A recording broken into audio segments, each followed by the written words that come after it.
Hi guys, ఇవాళ నేను egg cutlet biryani తయారు చేస్తున్నాను అనమాట. దానికోసం మనము ఎగ్స్ బాయిల్ చేసుకోవాల్సి ఉంటుంది. నేను ఒక గిన్నె పెట్టుకున్నాను. నేనైతే దీనికి 6 ఎగ్స్ అయితే తీసుకుంటున్నాను.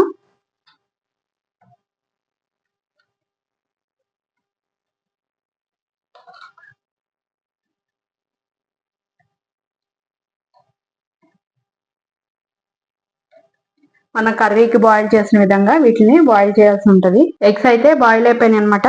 ఇది మొత్తం చల్లారిన తర్వాత పైన షెల్స్ అన్నది చేసుకోవాల్సి ఉంటుంది. సో చల్లారే లోపల మనం బిర్యానీకి గిన్నె కూడా పెట్టేసుకున్నాము. అందులో ఆయిల్ ఒక 1/2 కప్పు ఆయిల్ అయితే నేను వేస్తున్నాను. బిర్యానీ అంటే కొంచెం ఆయిల్ ఎక్కువే పడుతుంది కాబట్టి.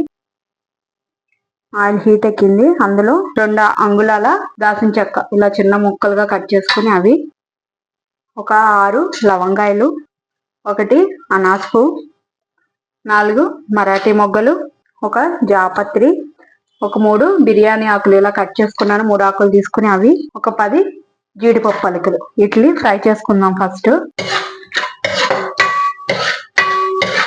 ఇవి ఫ్రై అయిపోయింది. ఇవి ఫ్రై అయిపోయిన తర్వాత ఒక మీడియం సైజు ఒక ఉల్లిపాయ, 10 పచ్చిమిరపకాయలు అయితే తీసుకుంటున్నాను నేను. 1/2 కేజీ రైస్ బాస్మతి రైస్ కి చేస్తున్నాను నేను. సో దానికి ఒక 10 పచ్చిమిరపకాయలు అయితే వేస్తున్నాను. ఎందుకంటే ఈ తెల్ల పచ్చిమిరపకాయలు ఘాటు ఎక్కువ ఉండవు, అందుకనే 10 వేసాను. ఉల్లిపాయ ఎగాలంటే కొంచెం సాల్ట్ కూడా వేసేసుకుంటే తొందరగా ఉల్లిపాయ వేగిపోతుంది. దానికోసం నేను 3 స్పూన్లు ఉప్పు అయితే వేస్తున్నాను. మొత్తం బిర్యానీకి అన్నట్లు వేసేస్తున్నాను 3 స్పూన్లు. తర్వాత కావాలంటే కనుక చూసుకుని కావాలి అంటే వేసుకోవచ్చు. ఉల్లిపాయ వేగుతుంది. అప్పుడు నేను ఒక గుప్పుడు పుదీనా కూడా కడిగి ఇందులో వేసుకుంటున్నాను ఫ్లేవర్ కోసం. లో ఫ్లేమ్ లో పెట్టుకుని లేకపోతే మాడిపోతుంది. ఒక 10 నిమిషాలు మగ్గనిద్దాం ఉల్లిపాయని పుదీనా అన్నిటిని. చూసుకుందాము వేగిందేమో అని. ఆనియన్ అయితే వేగిపోయింది. అది వేగిపోయిన తర్వాత మనం ఇందులో మసాలా పేస్ట్ కూడా వేసుకుందాము. మీకు ఆల్రెడీ నేను ఈ మసాలా పేస్ట్ ఎలా తయారు చేయాలి అన్నది కింద డిస్క్రిప్షన్ లో వేస్తాను. ఒక 2 స్పూన్స్ మసాలా పేస్ట్ అయితే యూస్ చేస్తున్నాను.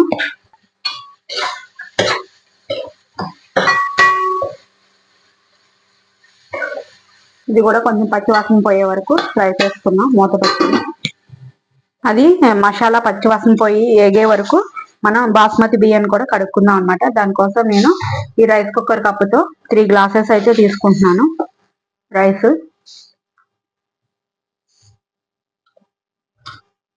దీన్ని కూడా కడిగి కొంతసేపు వాటర్ అంతా తీసేస్తే అది కొంచెం బియ్యం నానతాయి. అప్పుడు కొంచెము రైస్ అన్నది ముద్ద అవ్వకుండా ఇలా పొడి పొడిలాడుతూ ఉంటుంది బిర్యానీ. సో ఈ రైస్ ని కడిగి పక్కన పెట్టేసుకుంటాను. చూసుకుందాము ఈ మసాలా అయితే ఫ్రై అయిపోయింది. ఇందులో వాటర్ యాడ్ చేసుకుందాం మనం. ఇప్పుడు నేను ఏ కప్పుతో అయితే రైస్ వేసుకున్నానో అదే కప్పుతో 3 కప్స్ కి 5 కప్స్ వాటర్ అయితే పోస్తున్నాను.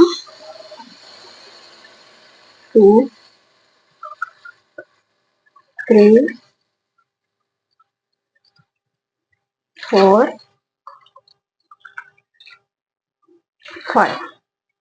5 కప్స్ వాటర్ యాడ్ చేశాను. ఎందుకంటే బాస్మతి రైస్ నేను పాతవే యూజ్ చేస్తున్నాను. అదే గనక కొత్తవి అయితే గనక 1కి 1 పోసుకోవాలి. అదే పాత రైస్ అయితే గనక 1కి 1.5 వాటర్ యాడ్ చేసుకోవాలి. దీన్ని ఎసరు మరిగించుకుందాం ఈలోపు.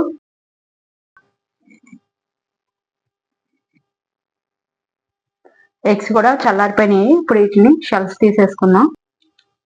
ఈ విధంగా ఎగ్స్ అన్ని కూడా షెల్స్ తీసేసుకోవాలి.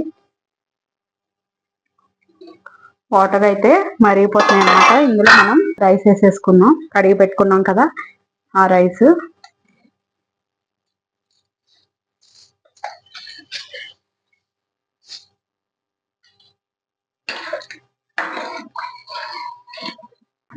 మూత పెట్టేసి ఉడకనిద్దాం.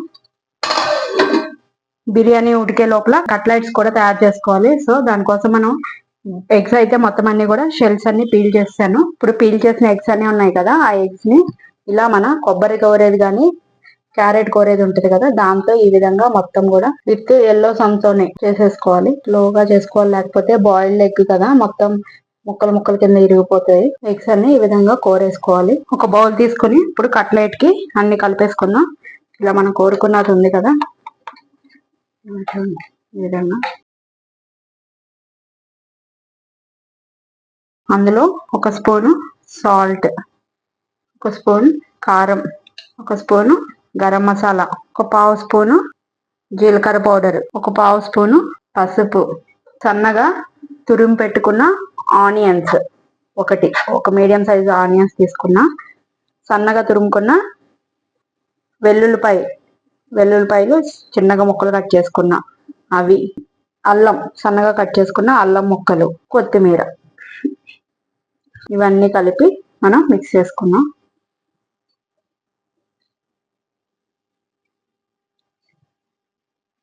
ఒక స్పూన్నర శనగపిండి, ఒక స్పూను బియ్యం పిండి, ఇవన్నీ కూడా వాటర్ అనేది యాడ్ చేసుకోకూడదు. ఈ విధంగా మొత్తం కలిపేసుకోవాలి.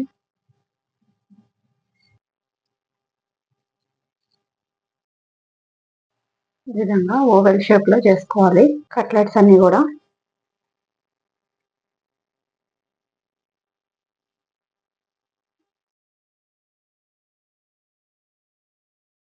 పెద్ద పెద్దవి చేసుకోకూడదు, మీడియం సైజుగా చేసుకోవాలి.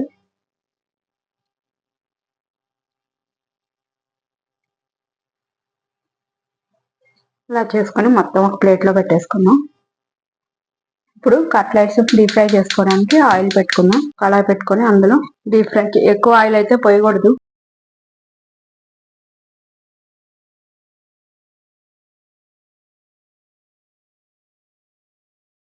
ఈ ఆయిల్ కాగే లోపల ఎగ్ డిప్ చేసుకోవడానికి ఎగ్స్ అయితే ఇలా బ్రేక్ చేసుకోవాలి.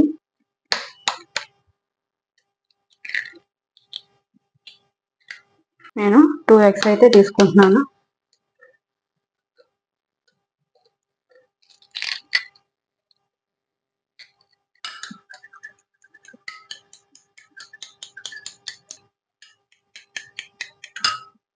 బ్రెడ్ క్రమ్స్, ఇది నేను ఇంట్లోనే చేసుకున్నాను.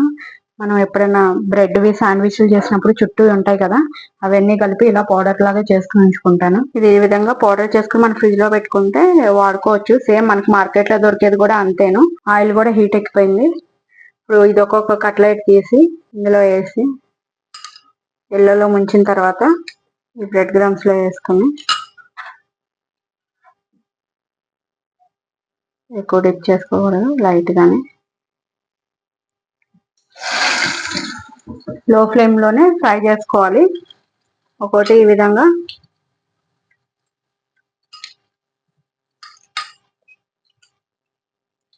డిప్ చేసుకొని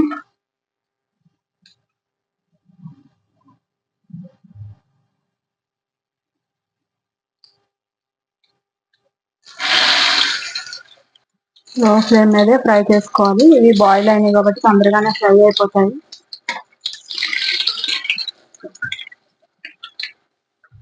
ఈ విధంగా గోల్డెన్ బ్రౌన్ కలర్ వచ్చిన తర్వాత అన్ని ఒక ప్లేట్లో తీసేసుకోవాలి.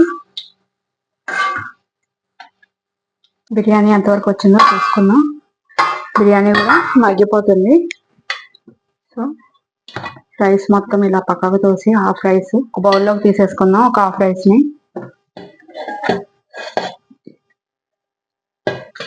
హాఫ్ బిర్యానీ అయితే ఈ విధంగా బౌల్లోకి తీసేసుకొని దీన్ని అంతా కూడా ఇలా సర్దుకోవాలి.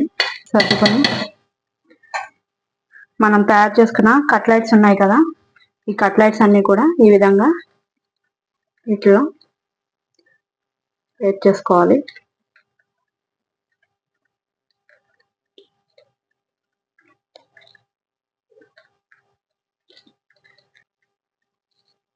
ఈ విధంగా పెట్టేసుకున్న తర్వాత పైనుంచి హాఫ్ రైస్ వేరే తీసుకున్నాం కదా, అవి కూడా దీంట్లోకి ట్రాన్స్ఫర్ చేసేయాలి. చేసేసి దీన్ని ఈ విధంగా కప్పేసుకోవాలి. పైనుంచి నీట్గా తురుము పెట్టుకున్న కొత్తిమీర వేసుకుని లో ఫ్లేమ్లోనే దీన్ని మగ్గించుకోవాలి. కొత్తిమీర వేసి మూత పెట్టేసుకున్నాం. ఒక 5 మినిట్స్ తర్వాత గ్యాస్ ఆఫ్ చేసేసుకుంటే కట్లెట్ బిర్యానీ రెడీ అయిపోతుంది. రైస్ అంతా కూడా మగ్గిపోయింది అనమాట.